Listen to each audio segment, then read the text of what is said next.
Bienvenidos nuevamente a su curso de manufactura sustentable. En esta ocasión vamos a hablar sobre el consumo de materiales. Como ya habíamos hablado previamente, la manufactura sustentable o sostenible tiene que ver directamente con la creación de productos o bienes de tal manera que no dejen un impacto negativo en el medio ambiente. Es decir, que nosotros podamos tener un desarrollo como población sin necesidad de dañar nuestro medio ambiente. Hablábamos también sobre las revoluciones agrícolas, industriales, en donde la población se centraba específicamente en consumir los recursos naturales para un bien específico, por ejemplo, para la creación de electricidad. En la revolución industrial, pues el uso de máquinas hizo más factible el poder producir productos en masa para que pudieran llegar a todos los hogares. Sin embargo, conforme fue pasando el tiempo, pues estos empezaron a tener un impacto directo en el medio ambiente. Y lo que nosotros buscamos a través de la manufactura sostenible es que ese impacto sea mínimo. Entonces, primero tenemos que hablar del manejo de materiales. ¿Y qué es el manejo de materiales? Bueno, el manejo de materiales consiste en llevar el material correcto al lugar indicado en el momento exacto y en la cantidad apropiada. Por lo tanto, eso significa que nosotros podemos minimizar los costos de producción y por ende el impacto que pueda generar en un ambiente de manufactura. ¿A qué me refiero con esto? Recordemos que para yo poder transportar mi materia prima de un lugar a otro, yo necesito un servicio de transporte o traslado, lo que trae consigo pues contaminación.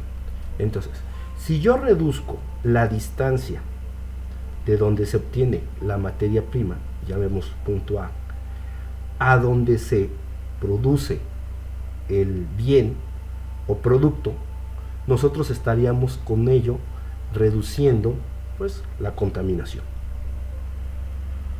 Entonces, si yo obtengo materia prima en el mismo lugar donde se fabrica el producto, pues yo voy a poder entonces minimizar el impacto que yo le doy al medio ambiente.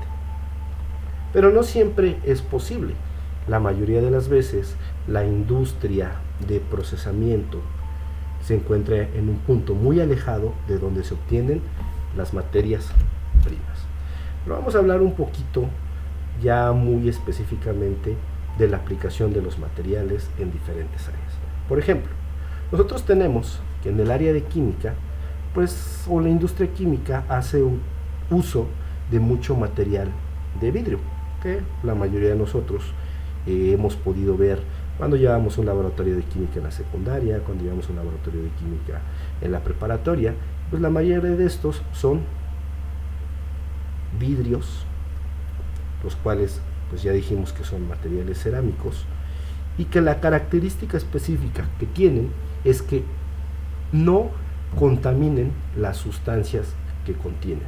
Es decir, dado que estos materiales se utilizan para reacciones químicas, para poder hacer pruebas de laboratorio, la idea es que estos materiales no contaminen las soluciones que llevan consigo. Por lo tanto, pues se necesitan ciertos procesos bastante complicados para mantener esas condiciones específicas. Si nos vamos a la industria automotriz, pues nosotros utilizamos metales, por ejemplo las carrocerías, utilizamos polímeros, por ejemplo las partes de las fascias, las defensas, partes internas del vehículo, etc. Utilizamos cerámicos, por ejemplo el parabrisas, los retrovisores, las ventanas y el medallón de un automóvil. Utilizamos químicos para que el vehículo pueda funcionar. Por ejemplo, la gasolina, que es un derivado del petróleo, utilizamos aditivos o aceites para que nuestro vehículo pueda funcionar, anticongelantes,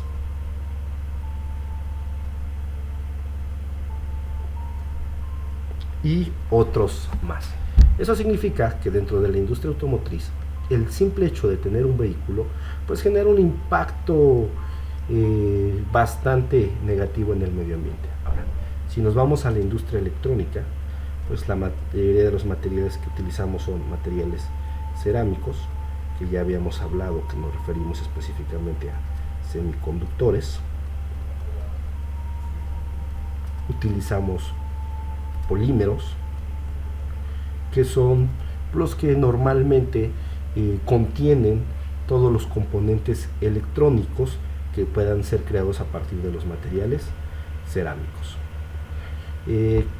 Algunas pantallas son cerámicas, algunas pantallas son poliméricas, pero principalmente la industria electrónica utiliza cerámicos y polímeros. La industria del acero, pues, principalmente utiliza metales.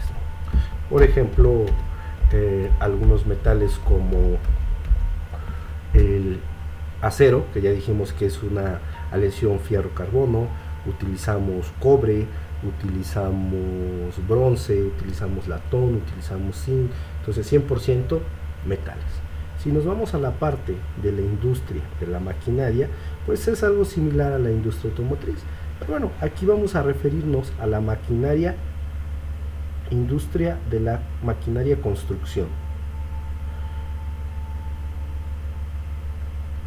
Y entonces en la construcción sabemos nosotros que utilizamos cerámicos,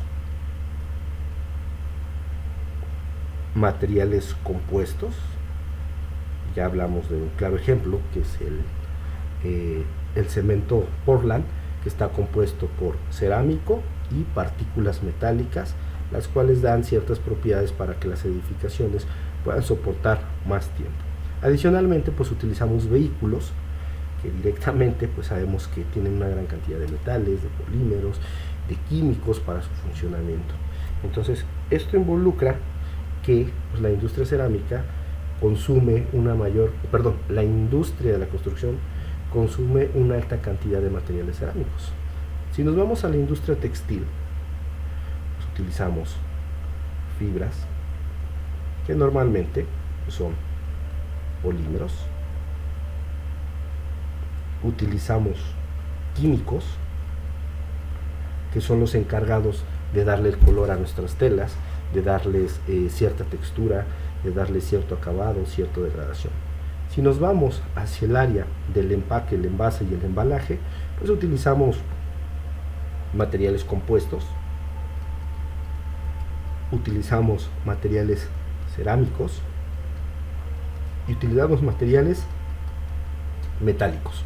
Por ejemplo, vamos a hablar de una caja de Tetra Pak que tiene un jugo, está compuesta por diferentes capas de materiales cerámicos, metálico o compuesto, metálico, polimérico, para poder tener las propiedades adecuadas para mantener el producto durante todo el tiempo que lo necesitamos.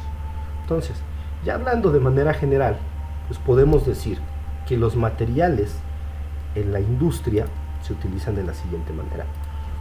Los materiales cerámicos, por ejemplo, tienen diferentes aplicaciones que van desde la alfarería hasta la construcción, ladrillos, azulejos, losas, etc.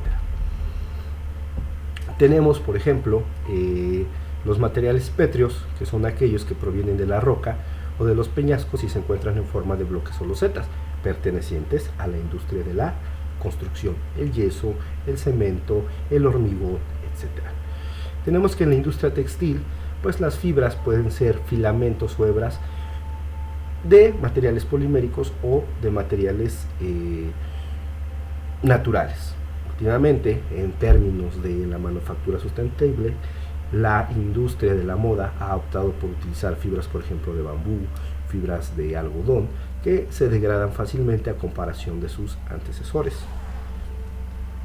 Sin embargo, pues la mayoría de las veces estas fibras tienen que ser recubiertas con algún químico que las proteja del frío, de la radiación, de diferentes ambientes, etcétera, lo que hace que éstas sean contaminantes. Los plásticos, pues bueno, las aplicaciones de los plásticos son innumerables, se encuentran en la industria textil, se encuentran en la industria automotriz, en la industria de la construcción, en la industria química. Yo creo que es uno de los materiales más ampliamente utilizados en toda industria, desde la electrónica hasta la construcción. Y los metales pues suelen referirse principalmente a los materiales que se utilizan en edificaciones, construcciones, industria automotriz, industria de la maquinaria, industria aeroespacial, etcétera, etcétera. Las maderas, que es un material compuesto, ¿por qué? Porque está compuesto de resinas, que básicamente son polímeros, y adicionalmente pues está compuesto de celulosa, que básicamente pues es un compuesto cerámico debido a que no tiene un ordenamiento a largo alcance y no conduce la electricidad, entre otros. Entonces, estas son las aplicaciones principales que se le da a los materiales, o es decir, estos son los usos de los materiales. Entonces, ¿qué necesitamos nosotros considerar dentro del consumo de materiales? Bueno, necesitamos considerar materiales que su vida útil y que los desechos generados no afecten directamente al medio ambiente. Entonces necesitamos comenzar a realizar un consumo de ciertos productos o bienes que dañen lo menos posible al medio ambiente. Nos vemos en el siguiente video.